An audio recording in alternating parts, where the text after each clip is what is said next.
And so I wanted to understand the process of how people were coming to the UN, how these policies were getting passed, and then who was funding the UN. Because that was everything comes back to money is not evil, but the love of money is evil. So therefore, greed. Who is funding the UN system? And so through all this, I got to talk with politicians. I got to talk with NGOs, both in Canada, United States, and now abroad, and inform them, hey, this is what's coming down the pike in the UN system. Prepare yourselves and start running campaigns against this issue or that slogan in order to be a buffer and to be on the defense for your nation.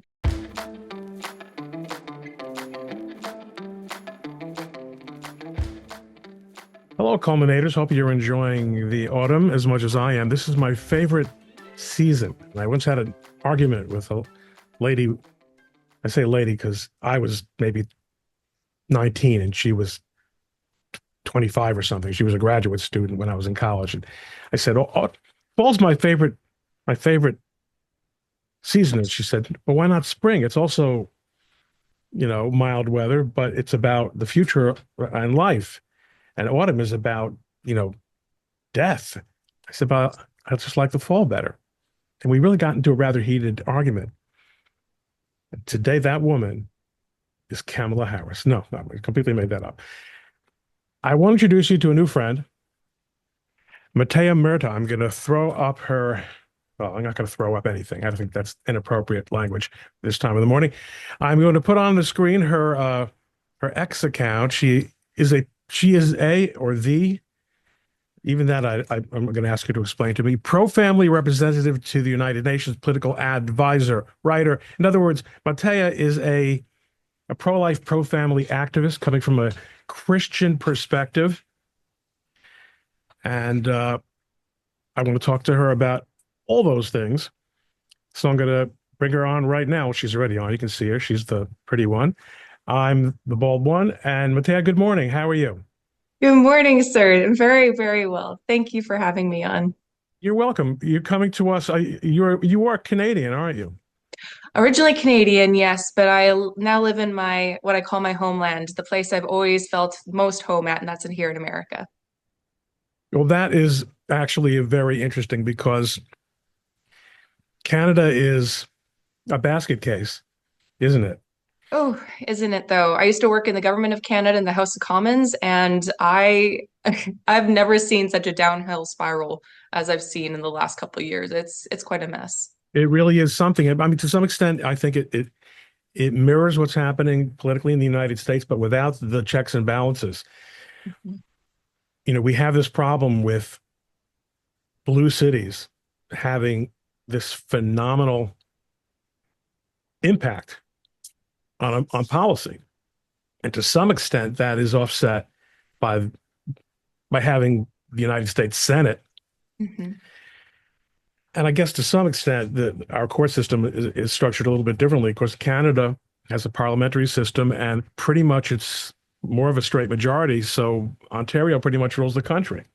Precisely, yes. And I'm originally from the West, so we have a little bit of a beef with those people out in the East. Well, welcome. You're the kind of immigrant we like, someone who appreciates being here. Let's start with that. Someone who appreciates being here. But surely we're getting. But tell me, you say you worked in the House of Commons. Um, how did you get into this? What is it that started you on this path of political and cultural activism? To be honest, I grew up in a family in a household with three brothers. And so I was raised to be tough, have a thick skin, and not to take anything too personally. And I went to a private Christian school my whole life, and I ended up getting kicked out halfway through my grade 12 year because I took a stand for my faith. And I went to, again, a private Christian school. So it was an interesting time in life. Can I ask you However, what denomination it was? it was non-denominational. It was a non-denominational Christian school. That's usually very frequently the first sign of trouble.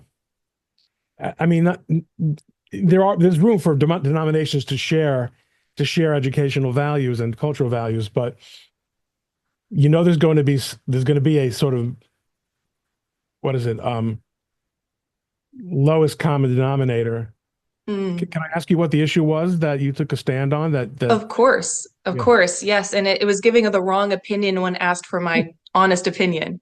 It was actually a book report, and I was told to read the book, and I read the book, and they said highlight whatever stands out to you. It was a nonsensical book. Nothing stood out to me, honestly. It was a hogwash, in my opinion. But I did my due diligence, and I was told to write 3 paragraphs of my honest opinion, and I did so. And I got what we call pulpit whipping because it was a church school. So in order to go to school, you have to go to church. And so I wrote my opinion. And the next, I think it was that later on that week, I was graded. And my teacher, my Bible teacher, essentially, biblical studies teacher, pulpit whipped me without mentioning my name, but staring me down. And then that carried on into in the church.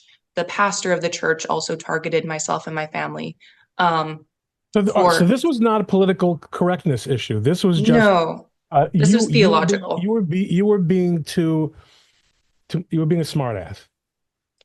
But very politely. I was being, to be honest, Yeah. I look Mhm. back and I go, my heart at the time, my intent at the time was this is not biblically based, this book, and so I'm going to bring that forward. Oh, And it okay. was it was very disturbing to me as someone in grade 12. I took my faith very seriously from a young age, and I said this is very disturbing, and it needs to be called out privately. Thus, my paragraphs of my opinion. And so that's what I was shamed for. Fast forward a little bit, I said, I'm dropping the class. I dropped the class and they said, you can't do that, made up a rule on the spot. And they said, you take back what you said or you're kicked out. And I said, I'm not going back on my words. I stand by my convictions. And they essentially kicked me out of the school. And so I had to restart my entire grade 12 education year. And I got into volunteer work. And through volunteering in a plethora of different fields, I came across my dear friend, family friend, who was running to be a member of parliament. And I said, you know what? I love helping people. And so I'm going to go help my friend and learn something. I knew nothing about politics. Zilch. I knew that my parents went and voted.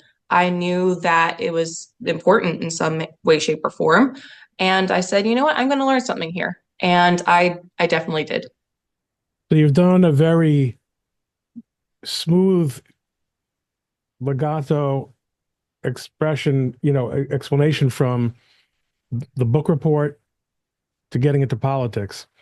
But I want to pull back a couple of frames. What did your parents think when you had this crack up at school? They were 100% behind me. 100%. They said, this is your decision, and we will stand behind whatever you do.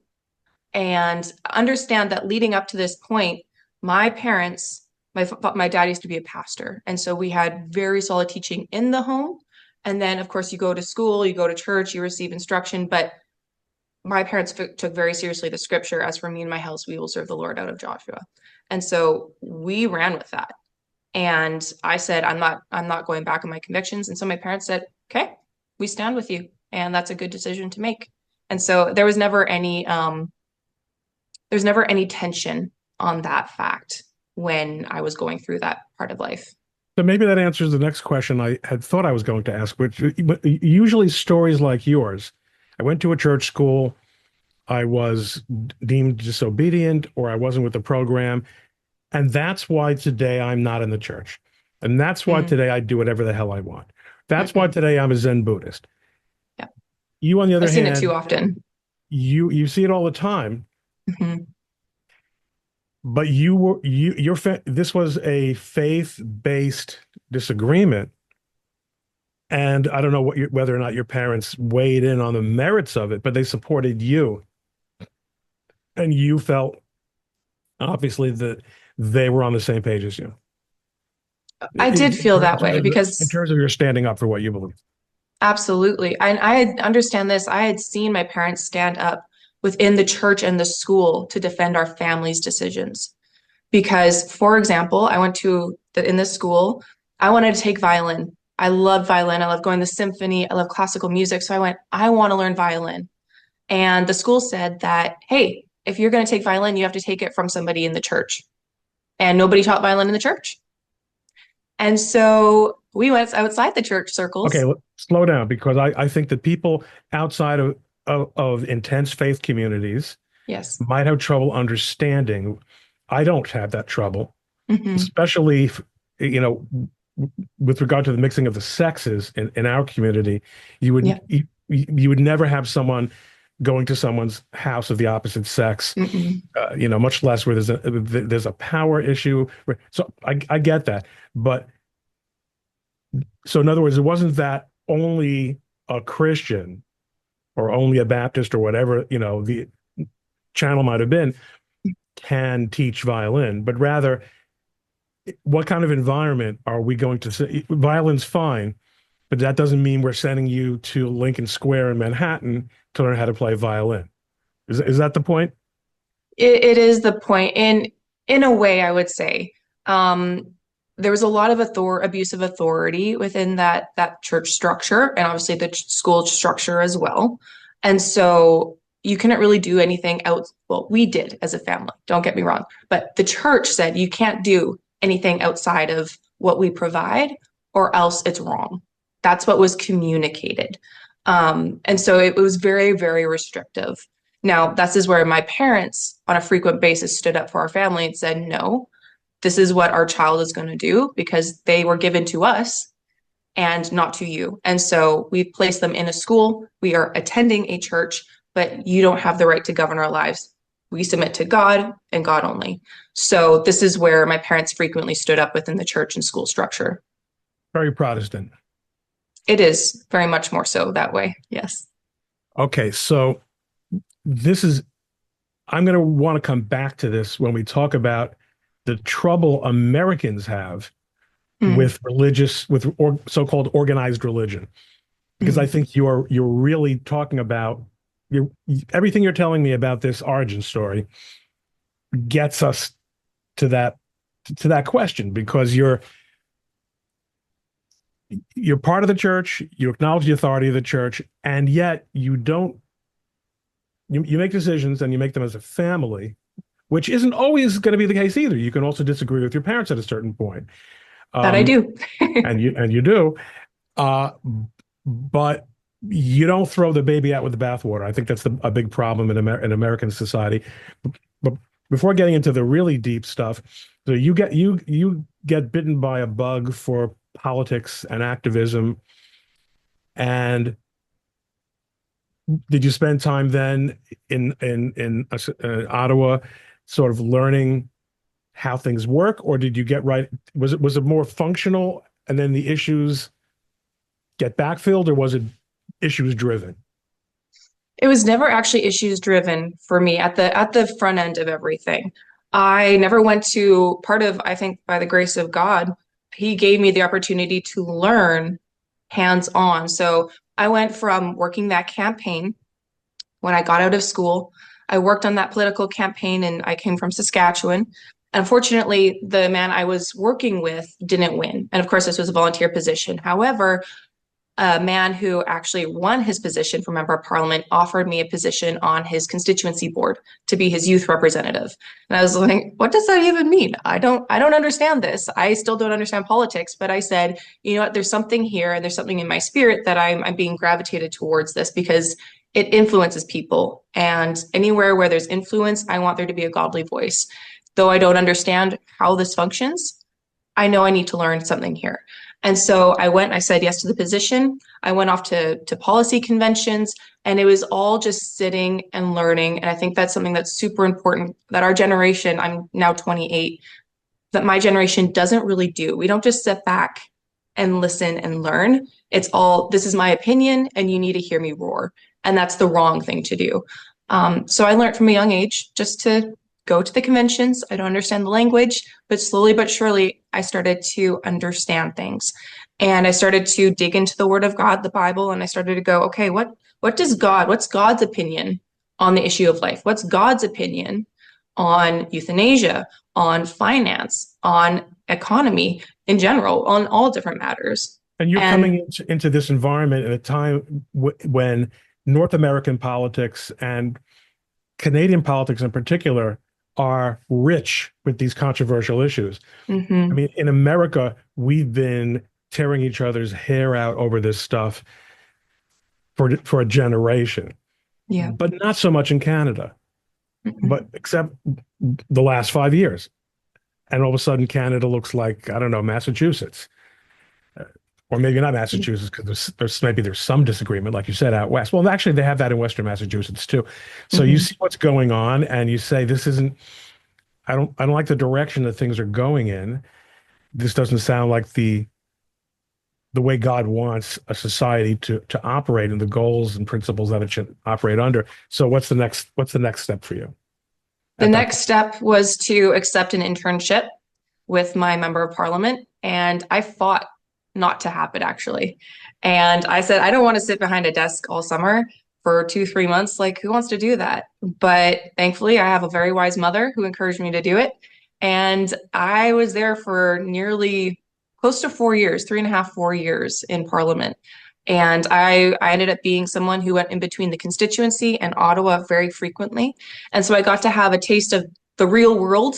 That's not Ottawa, our nation's capital. And then I got to go into the belly of the beast and I got to inform people on what real people were actually talking about.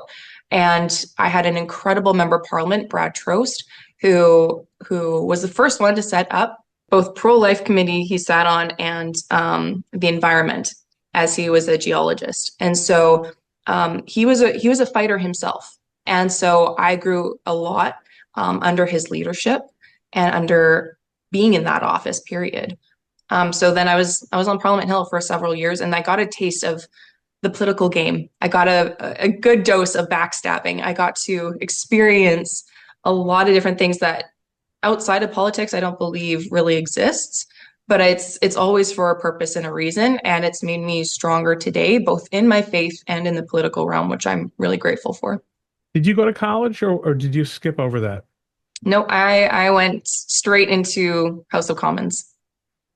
That's great. I mean, by avoiding that experience, that's an extra level of clear thinking that's accessible to you. Absolutely. Yeah, and no debt. That's a pretty great one too. That I thought everything was free in Canada. No, not true. Mm-mm. No, not yet. Nothing's free. Come As on, long, Mr. as Coleman. long as you're Nothing's willing to free. wait in line for it. Okay, so you had this great experience in Ottawa. You're learning. And obviously, people are giving you opportunity based on on your natural talent and your willingness and ability to learn. They're not bothered by the lack of a college degree, which is tremendous. What's the next step? Next In up other from words, there, yeah. When do you leave? my the Conservative Party of Canada ended up targeting Mr. Trost, the MP I was working with, because he was too outspoken and he posed a big threat to the more progressive side of the party. And so they targeted him in his nomination campaign, and I ended up helping run that. And unfortunately, they pinned two candidates against him to split the vote, and he unfortunately lost. So thus, I lost my job.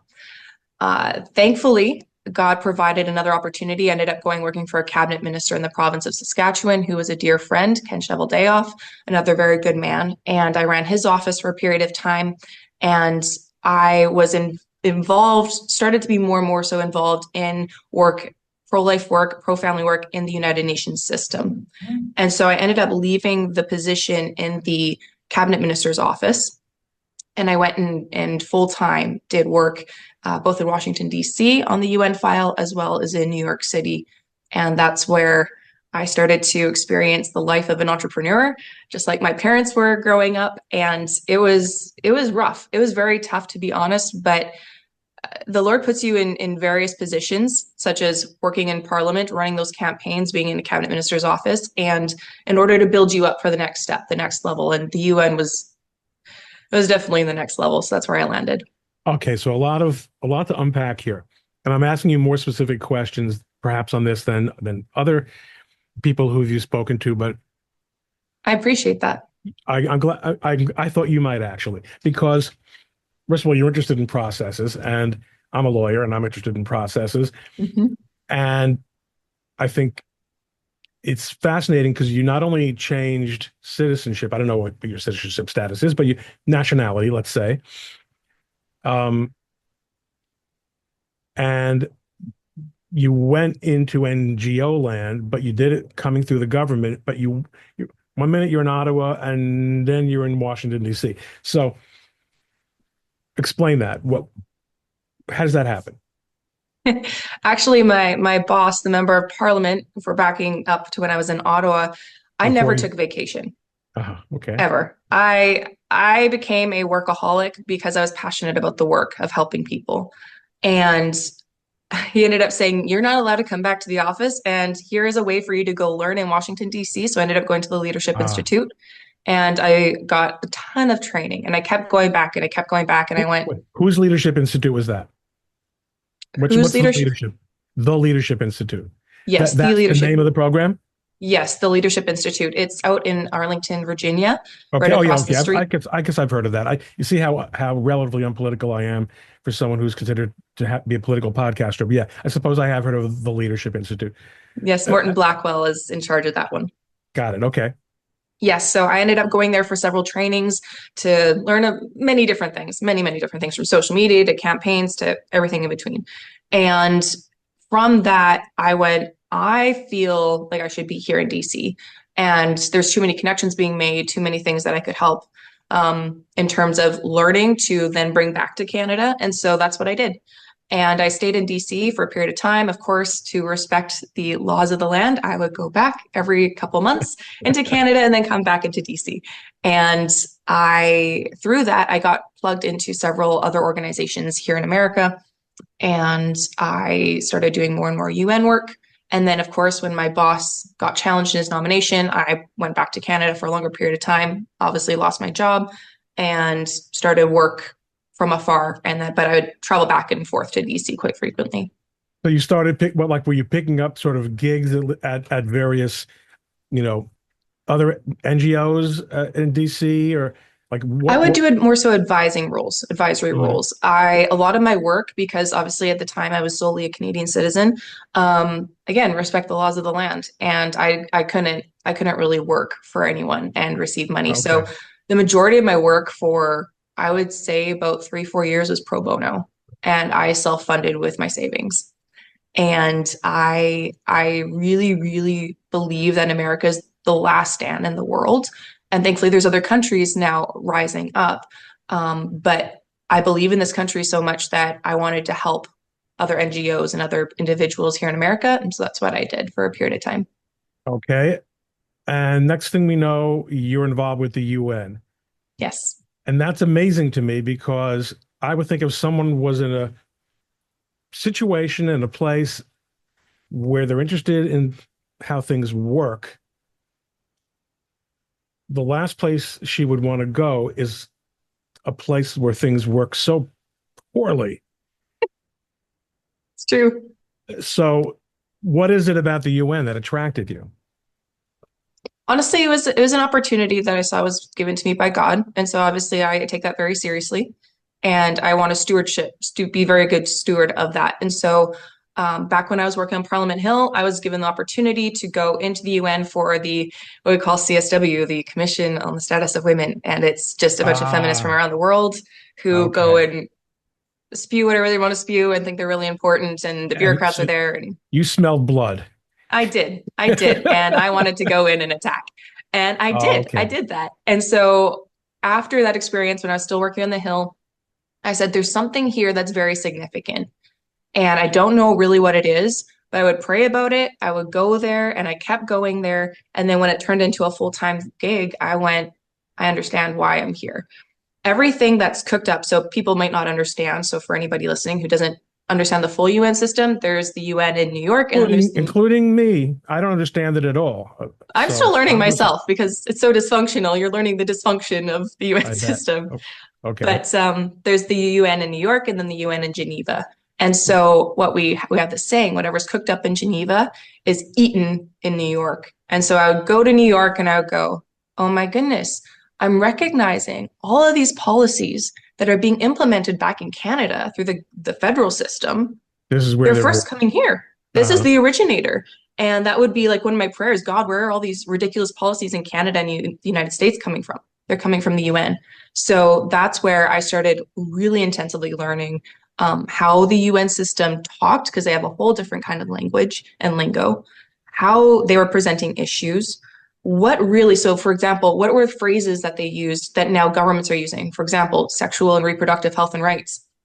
Okay, what does that mean? That means sterilization campaigns. That means abortion. That means ridiculous curriculums like sexual curriculums in children's schools, and the list goes on and on. But even backing up from that, the UN speak. I first encountered international NGO speak when I was very active in the International Trademark Association. I started hearing Mhm. about constituencies. Mm, Constituencies meaning people who have actually made no investment in something, but are affected by it, arguably, mhm. and are given us and are now going to be given a seat at the table, Yep. leading to much hilarity. Okay, so, but you're also learning as you're describing now these buzzwords. Yes. Yes. And I started to notice these buzzwords in policy because I love to delve into the nitty-gritty and the details. And I was actually going to become a lawyer. And I really, really enjoy the, like you were saying, the processes. And so I wanted to understand the process of how people were coming to the UN, how these policies were getting passed, and then who is funding the UN. Because that was everything comes back to money is not evil, but the love of money is evil. So therefore, greed. Who is funding the UN system? And so through all this, I got to talk with politicians. I got to talk with NGOs, both in Canada, United States, and now abroad, and inform them, hey, this is what's coming down the pike in the UN system. Prepare yourselves and start running campaigns against this issue or that slogan in order to be a buffer and to be on the defense for your nation. So that's really what I got entangled into with the UN. So, okay, so you segued again smoothly into once I started full time. What happened? Is this entrepreneurial? Is that the entrepreneurial part? Because I have a feeling this is that you don't have a UN job. No, no, this is something I'm glad you're bringing up. I'm not employed by the United Nations. Absolutely not. In fact, they kicked me out of the UN, the Commission on the Status of Women, I think 2, 3 years ago for taking a stand for preborn girls. And because I was speaking up for, obviously, they're all about protecting the vulnerable, and it's all just talk. But yeah, they kicked me out of the Commission on the Status of Women a couple of years ago. So no, I do not have a UN job. I am with an NGO that gets me in, and I am able to coordinate with. There's actually a pro-family coalition at the UN, and to be honest, it's a small group of us, and individuals have been there much longer than I've even been alive. And they have been the ones, and I'm so honored to be a part of that group now, who goes in and has held back this radical woke sexualizing ideology and movement for well over 40 years. So it's a small group along with a couple nations who are holding this whole thing back. And that's why we're there. Okay, so I mean this is fascinating. Are you allowed to come and go at the UN? Do you have some kind of credentials that enable you, like someone who wants to lobby on Capitol Hill, you have to have access. You have to be able to get into the building kind of thing. So how did these are NGOs who basically are telling the professional, these are the globalists, stuff that they don't want to hear, Mhm. but somehow they still have to let you, huh? They have to let me in because the organization I go through is up in Canada, and through them they have accreditation in the UN system. So yes, I can come and go as I do please. I just obviously have to continually renew that credential every year. This is a part is the advocacy that you do on your podcast, on podcasts like this and speaking and whatnot, is that part of your job or is that extra credit? Is that That's all me. That's just what I desire to do. I really, really believe in informing people on not only what, these niche kind of areas like the UN, because it is the epicenter of horrible policies that affect people's lives. I believe in educating people so that they can further their own education. So essentially, I like to give people a launching place. So if you come into contact with me, whether it's on the street or Instagram or on a podcast, my podcast or writing over on Substack, my whole goal is to spark something in you so that you go, this is wrong, this is injustice, and I want to learn more about this. And so I give enough information so that people can hopefully do that on their own, because it's one thing for someone to hear me talk and to learn something. It's a whole other for someone to go and investigate themselves. And that sticks longer with a person than what I can say on a 20-minute podcast. But my Fair hope is enough. to inspire. So now let's get into some of the big picture stuff. I think culture war is a pretty consistent theme in on this program, and I almost always ask this question, which is, how do people of faith deal with the fact that we live in a world where so many people find it so hard to believe in specific, in other words, let's just say in special revelation, in the Bible, in the Hmm. truth, in the Word of God. There are a lot of people out there who want to do the right thing, but who are not connected to a particular religious tradition, and they are. My observation is that unless they are, they end up like like rhinos, or like the Canadian version of rhinos who got rid of the person you were working for, in Ottawa. How do we reach people who, you mentioned in one of your podcasts, converting them, Hmm. but that's a tall order. It's and you're focusing on policy. You're not a pastor. You're not, you're Nope. maybe as a you have a religious duty to evangelize, but how do we do this? How do we bridge that gap?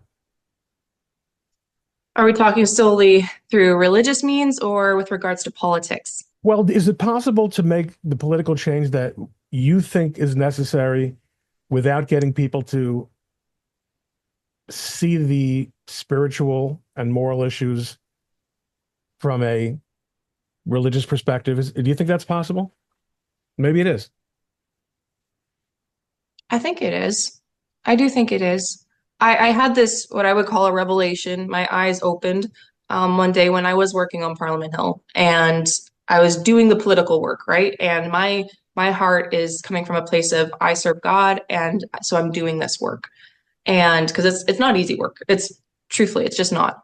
But obviously your grace to do everything he sets before you. And so I look at I was looking at everything I was doing and I went, the hearts of men have to change in order for politics to change, in order for people to be moved by conviction, Right. which is long lasting instead of just feelings.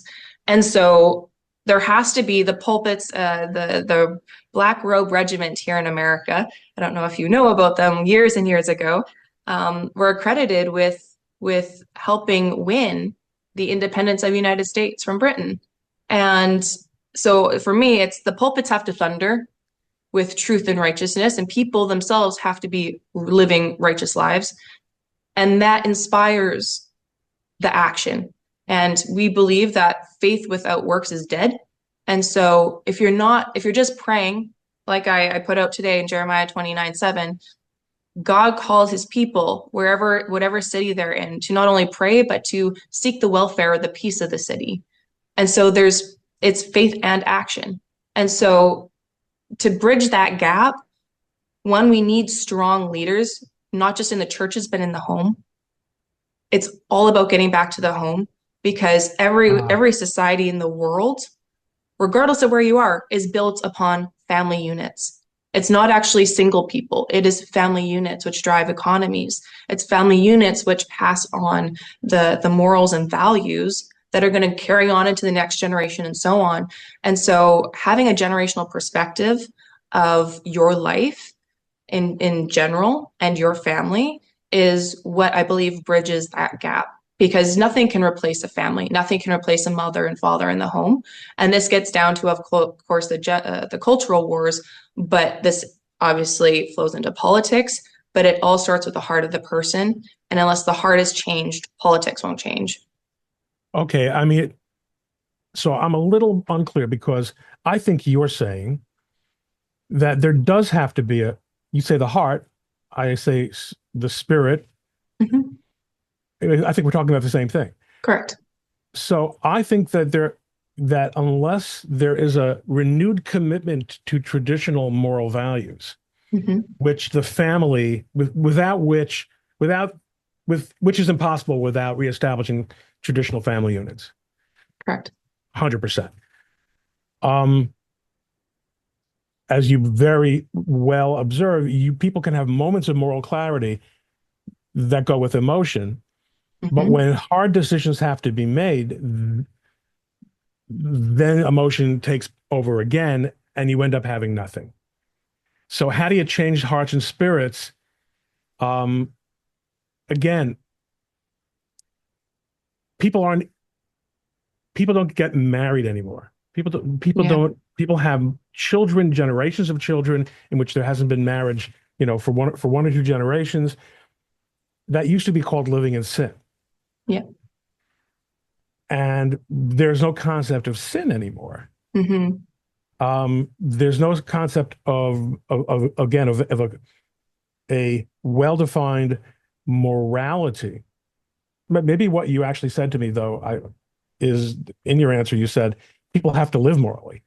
People who want moral change in the world have to demonstrate that their lives are moral.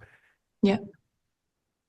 And what happens? I would say that. Yes. And as you're talking, I was thinking of, yes, this is exactly the stream of thought that I was hoping to go down because it takes one person who lives morally that one person can inspire a nation. That one person can inspire a community. That one person's life can change their world.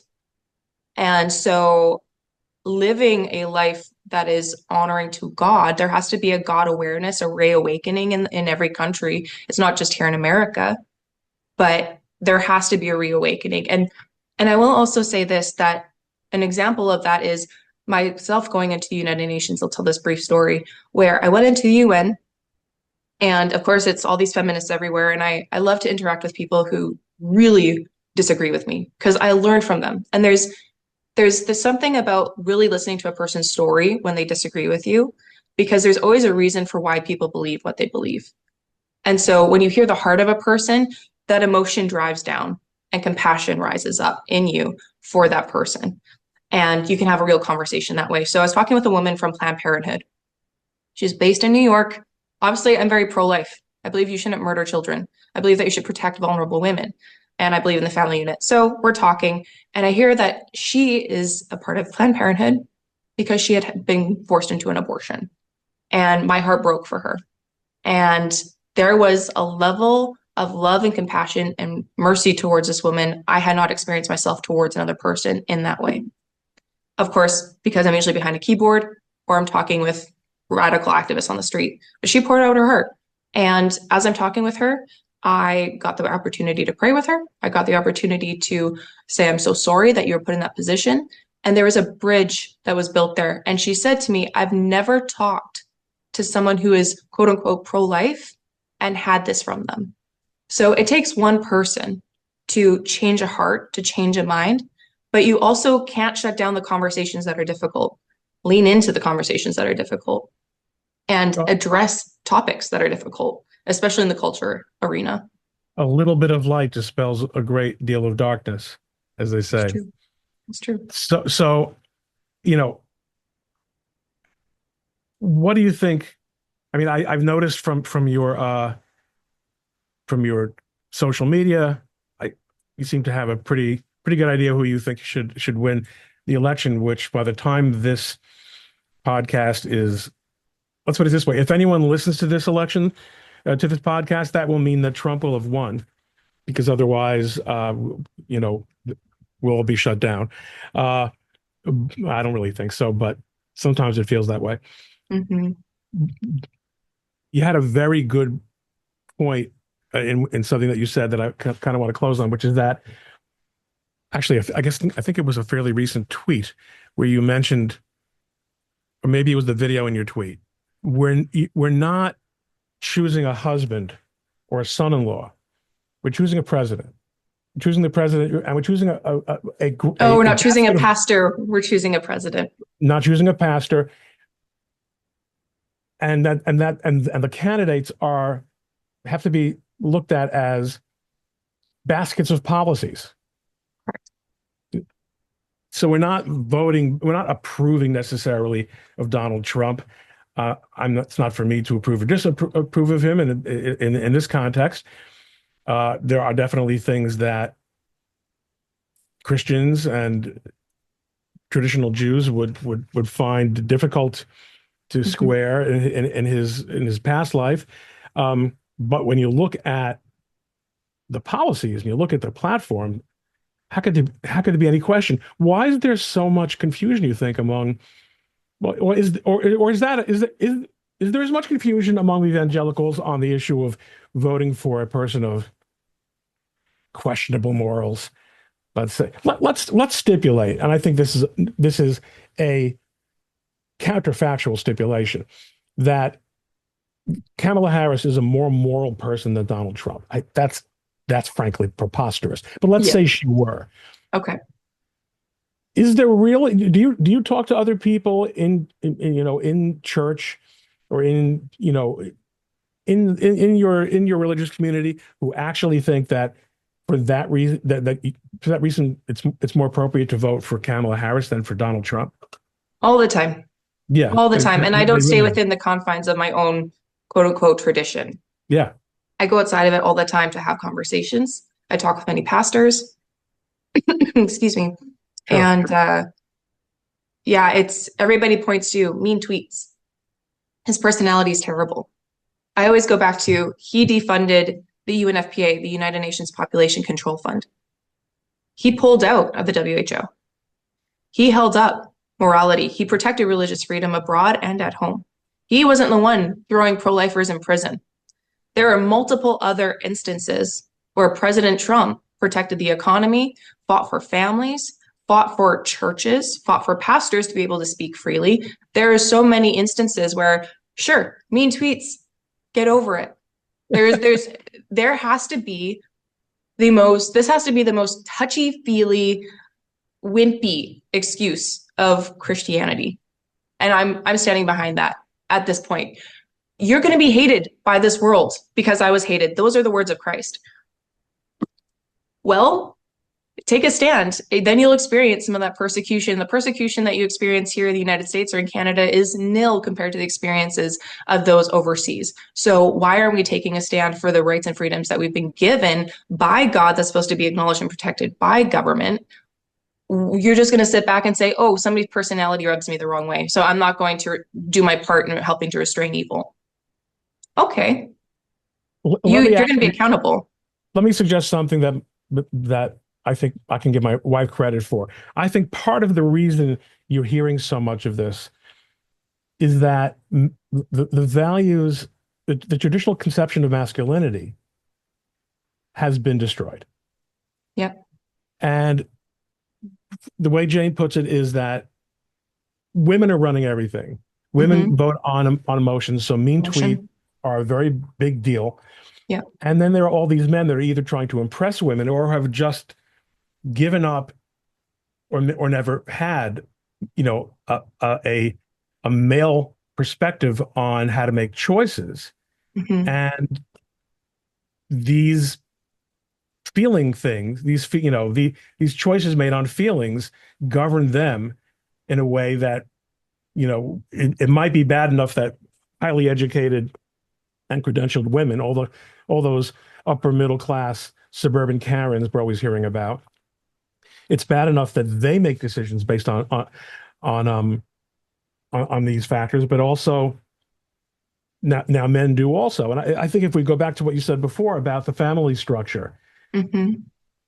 men look, if all of a sudden every feminized man or man who is not, not doing the man thing quite right, and let's say you and I would probably agree on what many of those things would be, Mm-hmm. if they were to suddenly find themselves in a traditional male role, what would happen? I mean, would that fix them? Would I mean, I think we already have, so the culture has so absorbed this ineffectuality and this, and you don't have men, and I never served in the military, but My dad did, so at least I had some tradition of an idea that that's a man role. I'm not saying that there's no role for women in the military whatsoever. Listen, I'm not even asking you a question, but I guess I'm going to restate it as a statement, which is that I Mhm. think if and this I think will be a good way for us to close because your focus on the family, I Mhm. think, and your focus on living a righteous life, and basically, I think, as you call it in Christian terminology, witnessing. Yep.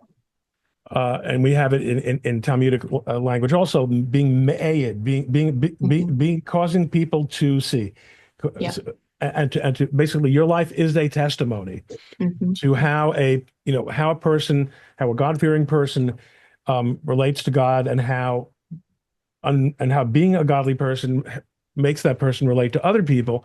Hopefully, that inspires them to learn more about what God wants from them in this world. And maybe we can push back a little bit more on these wicked NGOs that you spend so much time with. Absolutely. I agree with that statement wholeheartedly.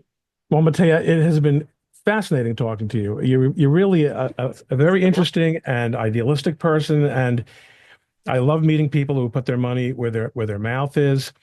You just jumped into what you wanted to do and what you believe was right. Obviously, it's something that you've been doing for a very long time in your life, and it's really paid off. So nice meeting you. Is there anything you're going to be doing in the future that you'd like to tell people about? A book, an HBO special, you know? I have a couple books actually on the go, so we'll see when they can be published. But it's going to be a mini series essentially to inspire the next generation to do exactly what we're talking about and to live Wow. godly, That's ex moral lives. Well, then keep me posted and I will help you tell people about it and we'll use clips Thank from you. this so people will know how super you are. Thanks so much for culminating with me today. Thank you, sir. Take care.